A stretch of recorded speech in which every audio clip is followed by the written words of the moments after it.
Hey guys, hope you all had a great weekend. We are kicking off the week with a little doozy of hang squat cleans and hand release push-ups.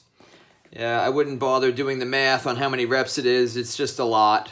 So it starts with 24 reps of each, then 21, 18, 15, 12, 9, 6, and 3. Pretty straightforward, but should be sufficient nonetheless to leave a mark.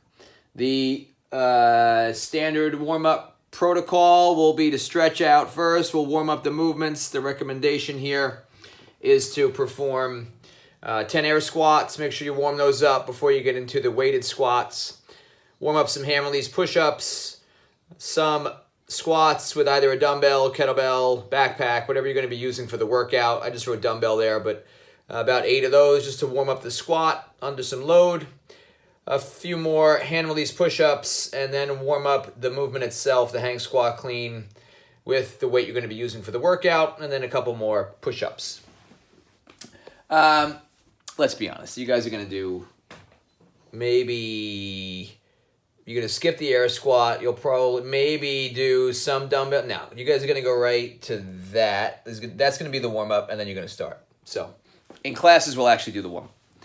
The equipment options, dumbbell or dumbbells, that will be dictated by the weight of the dumbbells that you have. Given that it's so many reps, it's 108, I think, is the actual math. So cat's out of the bag.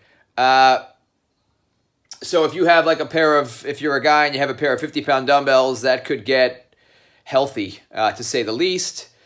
If you want to take that on and just kind of slog through this, that's totally fine. This workout can go a few different ways depending upon how you approach it and the weights that you're using. If your dumbbells are light and you're flying through the hang squat cleans, it's obviously going to be quicker.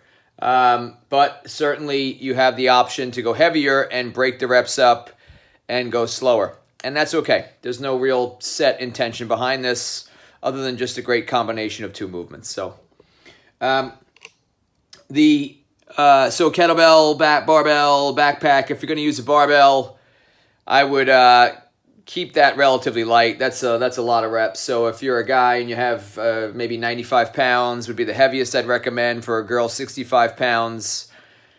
If you're going to go any heavier than that, it's probably going to stretch you out a little bit too long and be a little bit aggressive as far as volume. So that's my advice, everybody. Let's go over the movements real quick. I'll just go over the hand release push-up first because that's the easier of the two. The hand release push-up, you start at the top of the movement with the arms locked out with the body in a nice straight line. The objective is to lower everything down together. Keep the legs rigid, keep the trunk rigid. Everything touches the floor at the same time. Pick your hands up, get your hands back on the ground.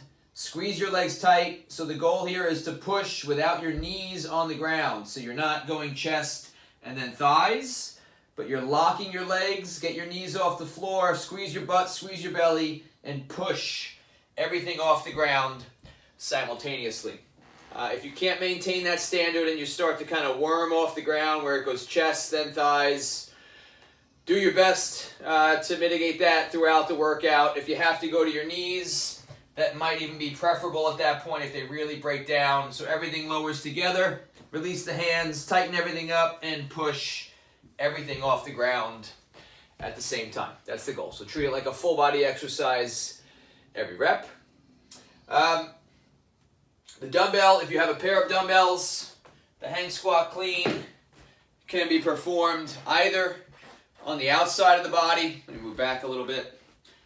From the outside of the body with the dumbbells, give them a little pop, and drop underneath into a full squat, stand all the way up, then reset. Or you can bring them between the legs, kind of like a kettlebell swing, give them a little pop, and receive in the full squat. If you're going to be using one dumbbell, I would recommend alternating arms, either every rep or every few reps. So you're going to receive it on one shoulder, lower down into the squat, switch arms, receive it on the opposite shoulder. So from the hang, pop, drop underneath, stand, reset arms, and lower back down. So the reset takes place just as the dumbbell is leaving the shoulder, transition into the other arm, and then repeat. I'm assuming that's how most people would be doing the workout with one dumbbell. But again, if you have a pair and they're moderate weight, that should be fine to do the workout with both. If you have questions, of course, reach out. Kettlebell, I would hold it, again, depending on the weight of it. Most likely you'll be using one of them, and you're just going to hold it with both hands by the handle.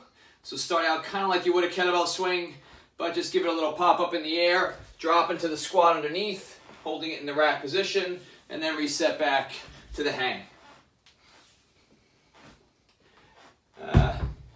Barbell, of course, just from the hang. You can either clean it from the hips, from the thigh, from just above the knee, drop underneath into that full squat. And then a backpack, if you're going to be using that, load it up as heavy as you can. Try to spread the feet out so you can bring the backpack between the legs essentially. Just a little dip down, pop, receive it, and stand up. Okay, and just load it up with as many plates or water bottles or textbooks that you have access to. That's it, guys. We'll have classes 7 a.m. and 9 a.m., 6 p.m., or our CrossFit classes 8 a.m.